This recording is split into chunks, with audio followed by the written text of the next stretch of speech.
जय शिवराय मित्रांनो, मी चाललोय PhD course update करायला. तर घातला रेनकोट, पियालो कॉफी, घेतला हेल्मेट आणि बाईक केली स्टार्ट. लागलो रस्त्याला, पोहोचलो इन्स्टिट्यूट मध्ये. पहिले लावली डिजिटल प्रेझेंटी आणि गेलो क्लासरूम मध्ये. पीएचडी म्हणजे पर्सनल सर्व्हायव्हल टेक्निक. या कोर्स मध्ये जी ट्रेनिंग दिली जाते ती म्हणजे इन केस तुम्ही समुद्रात पडलात किंवा इमर्जन्सी मध्ये समुद्रात उडी मारावी लागली तर तुम्ही स्वतःला कशा प्रकारे सर्व्हाइव्ह करू शकता, म्हणजे वाचू शकता, याबद्दलच्या सर्व टेक्निक यामध्ये शिकवल्या जातात. लेक्चर झाल्यावर आम्ही गेलो स्विमिंग पूल जवळ. पहिले नॉर्मल जम्प करून काही बेसिक टेक्निक सांगितल्या.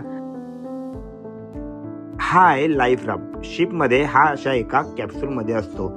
त्यानंतर घ्यावी लागली वरतून उडी. अशीच काही तास ट्रेनिंग झाल्यानंतर वाजत होती थंडी, तर गेलो डायरेक्ट चायच्या शॉपवर. एक गरम चाय आणि गरम वडापाव, एक नंबर कॉम्बिनेशन. आता आलो इन्स्टिट्यूट मध्ये आणि दिली फायनल एक्झाम. हे झाल्यावर काढली बाईक आणि निघालो घरी. नेक्स्ट व्हिडिओ मध्ये मी जाणार आहे माझी मेडिकल टेस्ट करायला, बिकॉज मला आलाय शिप वरून कॉल आणि मी जाणार आहे लवकरच शिप वरती. आपण भेटू मग नेक्स्ट ब्लॉग मध्ये.